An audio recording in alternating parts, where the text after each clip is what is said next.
हरे कृष्णा नमो विष्णुपादाय कृष्णपृष्ठाय भूतले श्रीमते भक्तिवेदांत स्वामीति नामिने नमस्ते सारस्वते देवे गौरवाणी प्रचारिणे निर्विशेष शून्यवादी पाश्चादेश तारणे श्रील प्रभुपाद तिरुभाव तिथि की। तो आप सभी भक्तों का बहुत बहुत धन्यवाद जो आप सब प्रभुपाद जी के डिसअपीयरेंस डे पर आए, एकत्रित हुए और आज बहुत ही सुंदर पास टाइम्स श्रील प्रभुपाद जी के सुनाए। विशेषकर हिज ग्रेस प्रद्युम्न प्रिय प्रभु जी ने किस प्रकार से दामोदर लीला के साथ में और बताया कि श्रील प्रभुपाद अपने भागवत इधर, गीता इधर और हरि नाम को लेकर के पूरे विश्व में सबको श्रील कृष्ण से बांध दिए किस प्रकार से। तो ये सच बात है। अगर उसी चीज़ के ऊपर अमोघला प्रभु भी उसके ऊपर बहुत सुंदर एक्सप्लेनेशन दे रहे थे। बात सच्चाई यही है कि प्रभुपाद जी ये देखना चाहते हैं कि हम लोग कितनी मेहनत करते हैं प्रभुपाद जी के लिए। ये ज़रूरी नहीं है कि हमारी फिजिकल प्रेजेंस कितनी है, इंपॉर्टेंट ये है कि हमने प्रभुपाद जी के लिए प्रचार कितना किया, कितने लोगों को हमने मैसेज दिया। अगर प्रभुपाद जी से पूछते थे, Prabhupada ji what is the success of a devotional life, एक भक्त का भक्ति की है ये कैसे पता करेगा, तो प्रभुपाद जी बोलते हैं there is two methods, how much he has collect and how many he has connect. कितने लोगों को इसने कनेक्ट किया है कृष्ण भावना भविष्य, और प्रभुपाद जी और स्कॉन के लिए कितना कलेक्ट किया है, मंदिर बनाए हैं या प्रसादम वितरित किया है, और जो भी उसने स्कॉन के लिए किया, अगर उसने खुद अपना भला कर लिया तो ये बहुत बड़ी उपलब्धि नहीं है। उपलब्धि है उसने कितने अनेक लोगों को कृष्ण भावना भविष्य दिया है। और प्रभुपाद बोलते हैं भारत भूमि पे जन्म लेने वाले हर व्यक्ति का यह कर्तव्य है, भारत भूमि पे जन्म ले भाग्यवान जार, हम भाग्यशाली हैं जिनका जन्म भारत भूमि में हुआ है। जन्म सार्थक करी करो परोपकार, सबसे बड़ा परोपकार क्या है, पहले अपना जीवन सार्थक करो और उसके बाद में चैतन्य महाप्रभु की वाणी कहाँ दो, जारे देखे तारे कहे कृष्ण उपदेश। ये नहीं है कि हमें सेंटर की जरूरत है या टेम्पल की जरूरत है, जिससे भी मिले, परिवार में मिले, पड़ोस में मिले, उसको कृष्णा कॉन्शियसनेस प्रीचिंग करना है। और तार ए गुरु है, तार ए देश, अपने मोहल्ले के 10 लोगों को बोलो, 50 लोगों को बोलो और उनके लीडर बन जाओ, उनको प्रीचिंग करो और वहां पर सेंटर बन जाए, घर घर में एक प्रचार केंद्र हो जाए, ऐसा भावना श्रील प्रभुपाद जी दे रहे हैं। और आज प्रभु जी बता रहे थे हर 10 किलोमीटर पर एक मंदिर होना चाहिए, बड़ा अच्छा व्याख्यान दिया प्रभु जी ने। तो सच बात है, 10 किलोमीटर पर भक्तों के घर हो और हर घर में एक मंदिर हो तो पूरे द्वारका में कितने मंदिर हो सकते हैं, है ना। एक मंदिर की बहुत सारी ब्रांचेस हो सकती हैं। और हमने ऐसा प्लान भी किया था कि एक घर को बना देंगे, उसके ऊपर लिख देंगे प्रभुपाद जी का ये एक केंद्र है छोटा, और बहुत सारी प्रीचिंग्स हो सकती हैं जगह जगह पर, और हो रहा है। तो ये विशेष कृपा है। तो दामोदर लीला में सबसे बड़ी शिक्षा जो भगवान ने दी वो यही है, परिश्रम दृष्टवेन कृष्णा आसीत स्वबंधनात्, परिश्रम देख करके कृष्ण स्वयं ही बंध जाते हैं। और हम देखते हैं श्रील प्रभुपाद जी 70 साल की उम्र में वृंदावन त्याग करके अमेरिका जा रहे हैं, क्योंकि प्रभुपाद फियरलेस हैं और उनका नाम भी है अभय चरण। तो भगवान अभय हैं, उन अभय चरण में रहने वाले श्रील प्रभुपाद जब परिश्रम किए तो उस परिश्रम को देख करके भगवान श्री कृष्ण ने क्या किया, आसित स्वबंधनाथ, स्वयं ही उनके बंधन में आ गए। तो हिज होलीनेस भक्ति विकास स्वामी महाराज ने एक पुस्तक लिखी थी, उसमें वो कंपेयर कर रहे हैं कि कैसे भीष्म पितामह अपना देह त्याग करते हैं, भगवान के इंतजार करते हैं इतने दिनों तक, 56 दिनों तक सर सैया पर पड़े रहते हैं, और अंत में कृष्ण की प्रतीक्षा करते हैं कि जब उत्तरायण होगा तब मैं अपने प्राणों का त्याग करूंगा। तो वो क्षत्रिय हैं और प्रभुपाद भी उसी प्रकार के एक क्षत्रिय की भांति अपने जीवन का परित्याग कर रहे हैं। भीष्म पितामह के पास में शास्त्र नहीं थे, शस्त्र थे, और श्रील प्रभुपाद के पास में शास्त्र रूपी शस्त्र थे, जिससे उन्होंने पूरी दुनिया के महाभारत सेना का, दुर्योधन की सेना का नाश किया।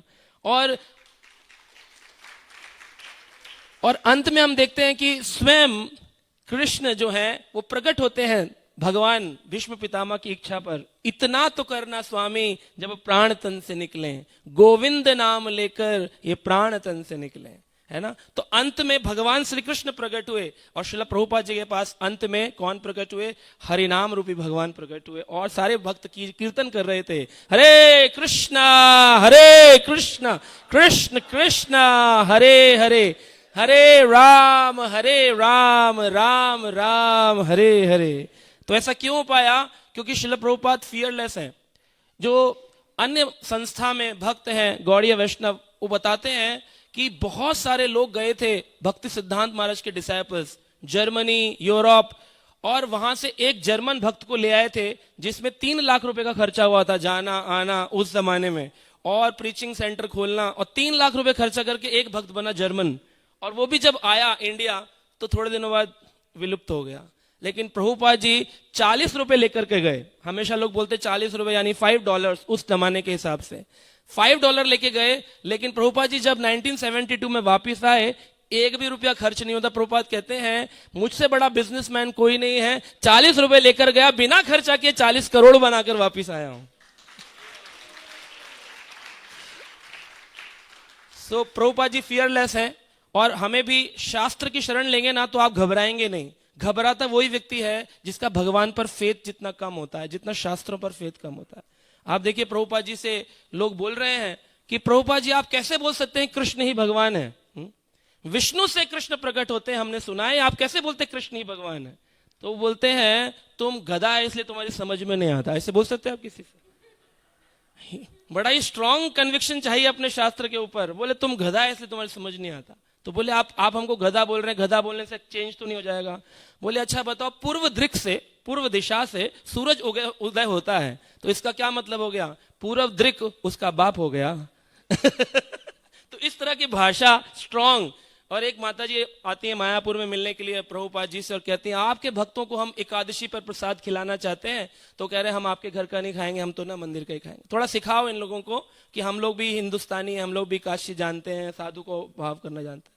कह रहे ये लोग थोड़ा अभी नया नया है ना, जानता नहीं है ना, वो भाव जानता नहीं। अभी इन लोगों को इधर ही रहने दो, बचा भी रहे हैं और बुराई भी बोल रहे हैं। और कह रहे हैं नहीं ये जानते नहीं है अभी, और इनको मालूम नहीं किस प्रकार से खाना है, किस प्रकार से। नहीं आप कम से कम इतना तो सिखा सकते हैं। कह रहे हाँ ठीक है, आप दान दे दो, हम सिखाएंगे इनको आगे से। नहीं आप हमारे घर भेजिए।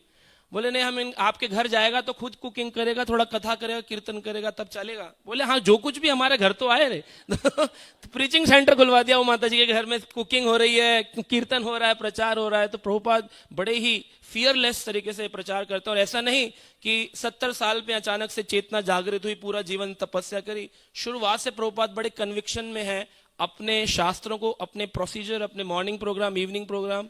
एक बार प्रभुपाद जी जैसे अमल कृष्ण प्रभु बता रहे थे, फार्मेसिस्ट शॉप थी प्रयाग फार्मेसी, और वहां पर उनको उनके कार्य के लिए एक रिनाउंड वो मिलने वाला था ऑर्डर, जो कि पूरे विश्व का उनको स्टॉकिस्ट बना रहे थे, इंडिया का स्टॉकिस्ट अमेरिकन कंपनी का। तो वहां से अमेरिकन आए थे और उस समय में बहुत सारे ईस्ट इंडियन कंपनी के विदेशी लोग भी थे। और प्रभुपाद जी से बोला गया कि हमारी मीटिंग इतने बजे है, इट्स अ वेरी इंपॉर्टेंट। तो सारे आपस में बात कर रहे हैं विदेशी लोग, क्या ये अभय चरण जी ठीक रहेंगे इंडियन हेड बनाने के लिए, कंट्री हेड मतलब पूरा भारत का देश का हेड?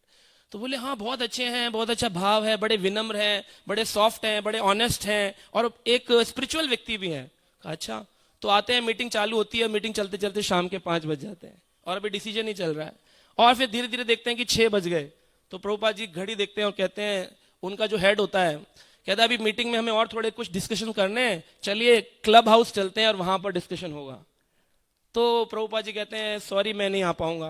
कह रहे आप नहीं आएंगे तो ये ऑर्डर रह जाएगा और आपको इतना बड़ा बिजनेस लॉस हो जाएगा। प्रभुपाद बोले वो बिजनेस लॉस मुझे मंजूर है, लेकिन कृष्णा कॉन्शियस लॉस मंजूर नहीं है। शाम को 6:30 बजे गौर आरती होती है और उसमें मृदंग बजाने की सेवा मेरी है, इसलिए मैं अभी जा रहा हूं अपने गौड़िया मठ में। और प्रभुपाद जी चले गए।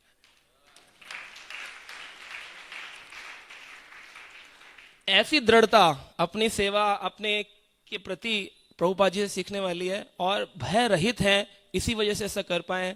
तो आज के दिन हम श्री प्रभुपाद जी से ही प्रार्थना करेंगे, आप लोगों का मैंने अधिक समय ले लिया, कि हमें अभय चरणारविंद के चरणों में रहने का मौका मिले, हम भी भय रहित हो और प्रचार करें। कौन क्या सोचता है क्या नहीं सोचता है ये नहीं सोचना है, बस ये सोचना है प्रभुपाद जी क्या सोचते हैं, गुरु क्या सोचते हैं और कृष्ण क्या सोचते हैं। और फिर आपका लाइफ जो है ना प्रभुपाद जी की तरह आपको भी अंत समय में कृष्ण लेने के लिए आएंगे या कृष्ण के दूत लेने के लिए आएंगे। हरे कृष्ण। श्रील प्रभुपाद की